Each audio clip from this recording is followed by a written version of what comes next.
যুবদলে এই নামে কেউ কিন্তু আমাদের নাই। এই চক্রের সঙ্গে যোগাযোগ রয়েছে শিশু সন্ত্রাসী পিচ্চি হেলালের সঙ্গেও। বিনা পয়সায় কিডনি রোগের চিকিৎসার জন্য পরিচিত ডাক্তার কামরুল ইসলামের কাছে চাঁদা দাবির ঘটনায় অভিযুক্ত মঈন উদ্দিন ও তার অপরাধ সাম্রাজ্য ঘিরে আমাদের অনুসন্ধানে উঠে আসা চাঞ্চল্যকর তথ্য দেখবেন দ্য নিউজের নিয়মিত আয়োজন দ্য ইনভেস্টিগেশনে। সিসিটিভি ফুটেজ ভাইরাল হওয়ার পরই এই ঘটনাকে ঘিরে সামনে এসেছে একের পর এক প্রশ্ন। নিজেকে যুবদল নেতা হিসেবে পরিচয় দেয়া মঈন এবং তার পরিচয় নিয়েও সৃষ্টি হয়েছে বিতর্ক। বিষয়টি নিয়ে বক্তব্য দিতে গিয়ে সমালোচনার মুখে পড়েছেন খোদ কেন্দ্রীয় যুবদলের নেতারাও। আর এই পুরো ঘটনা ঘিরে আমাদের অনুসন্ধানে উঠে এসেছে মঈনের রাজনৈতিক পরিচয় এবং অপরাধ সাম্রাজ্যের দীর্ঘ ফেরিস্তি।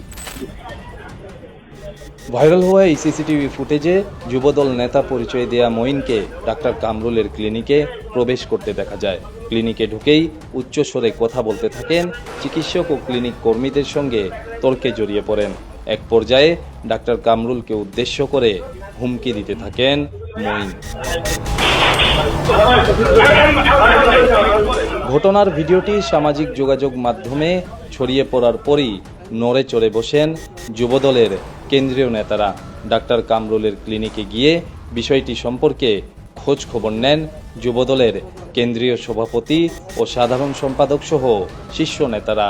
এ সময় অভিযুক্ত মঈন তাদের সংগঠনের সঙ্গে সম্পৃক্ত নন এমন দাবি করে তার বিরুদ্ধে আইনি ব্যবস্থা গ্রহণ করতে প্রশাসনের প্রতি অনুরোধ জানান যুবদলের এই কেন্দ্রীয় নেতারা। যার কথা বলছে তার যুবদলের কথা বলতেছে, কিন্তু যুবদলে এই নামে কেউ কিন্তু আমাদের নাই। দ্যাট মিনস সংগঠনের নামটা তারা ব্যবহার করতেছে। এই ক্ষেত্রে আমরা আইন প্রয়োগকারী সংস্থার ঊর্ধ্বতন কর্তৃপক্ষের সাথে কথা বলেছি, তারাও ইতিমধ্যে মাঠে নেমেছে। আমরা আশা করি দ্রুততম সময়ের মধ্যে দোষী ব্যক্তি গ্রেফতার হবে, আইনের আওতায় আসবে ইনশাআল্লাহ। শনিবার সকালে উল্টো ডাক্তার কামরুল ইসলামকে আওয়ামী লীগের সমর্থক আখ্যা দিয়ে তার বিরুদ্ধে বিক্ষোভ মিছিল বের করে স্থানীয় যুবদল নেতাকর্মী এবং অভিযুক্ত মঈন উদ্দিনের কর্মী সমর্থকরা। এই বিক্ষোভ মিছিলটি যেন পরিস্থিতিতে আগুনে ঘি ঢেলে দেওয়ার মতো কাজ করতে থাকে। এসব ঘটনার মধ্যেই সামাজিক যোগাযোগ মাধ্যমে ভাইরাল হতে থাকে ডাক্তার কামরুলের কাছে চাঁদা দাবি করা মঈনের রাজনৈতিক পরিচয়। আর এই বিক্ষোভ মিছিলই যেন হয়ে ওঠে সেই রাজনৈতিক পরিচয়ের এক দালিলিক প্রমাণ। এদিন আদাবরে একের পর এক ঘটনার মধ্য দিয়ে মঈনের পরিচয় নিয়ে কেন্দ্রীয় যুবদলের সভাপতি ও সাধারণ সম্পাদকের দেয়া বক্তব্য প্রশ্নবিদ্ধ হয়ে যায়।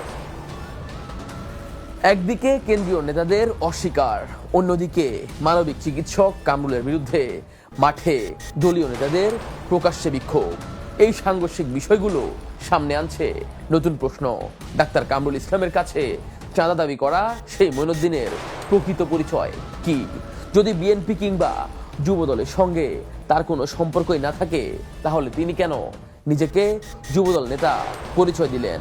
আর তার পক্ষে এবং ভুক্তভোগী কিডনি বিশেষজ্ঞ কামরুলের বিরুদ্ধে কারা এবং কার নির্দেশে বিক্ষোভ করল? এবার এসব প্রশ্নের উত্তর জানতে চাই আমরা। মঈন উদ্দিনের পরিচয় জানতে শ্যামলীর বিভিন্ন এলাকায় খোঁজ নিতে থাকে টিম ইনভেস্টিগেশন। সূত্র বলছে আদাবর থানা নয়, শেরে বাংলানগর থানা যুবদলের সাবেক সাংগঠনিক সম্পাদকের দায়িত্বে ছিলেন ডাক্তার কামরুলের কাছে চাঁদা দাবি করা এই মঈন উদ্দিন। ঘটনার পর তার পরিচয় নিয়ে সামাজিক যোগাযোগ মাধ্যমে পোস্ট দিয়েছেন বিএনপির তৃণমূলের নেতাকর্মীরাই। অন্যদিকে দ্য ইনভেস্টিগেশনের হাতে আসা বিভিন্ন রাজনৈতিক কর্মসূচির ছবিতে সামনের সারিতে থেকে নেতৃত্ব দিতে দেখা গেছে মঈন উদ্দিনকে। মঈন উদ্দিন যে যুবদলের রাজনীতির সঙ্গে সম্পৃক্ত এই তথ্য দিলেও ক্যামেরার সামনে অজানা ভয়ের কারণে কথা বলতে চাননি আদাবরের বাসিন্দারা। সূত্র বলছে আদাবর থেকে শেরে বাংলানগর এলাকা পর্যন্ত ত্রাস হিসেবেই পরিচিত এই মঈন উদ্দিন। সাবেক যুবদল নেতা মঈনের পরিচয় সম্পর্কে অনুসন্ধানে নেমে আরও চাঞ্চল্যকর তথ্য পেয়েছে টিম দ্য ইনভেস্টিগেশন। আদাবর থানা ছাত্রদলের আহ্বায়ক নয়ন এবং শেরে বাংলানগর যুবদলের সাবেক এই সাংগঠনিক সম্পাদক মঈনের নেতৃত্বে পুরো এলাকায় গড়ে উঠেছে ত্রাসের রাজত্ব। সূত্রের দাবি, চাঁদাবাজি সহ বিভিন্ন অপরাধমূলক কর্মকাণ্ডে জড়িত রয়েছে এই চক্র। এই সিন্ডিকেটকে প্রশ্রয় দেওয়ার অভিযোগ রয়েছে ঢাকা মহানগর উত্তর যুবদলের সাবেক সদস্য সচিব জগলুল পাশা পাপেলের বিরুদ্ধেও। অন্যদিকে আধিপত্য ধরে রাখতে এই চক্রের সঙ্গে যোগাযোগ রয়েছে মোহাম্মদপুর সহ রাজধানীর অপরাধ জগতের এক পরিচিত নাম শিশু সন্ত্রাসী পিচ্চি হেলালের সঙ্গেও।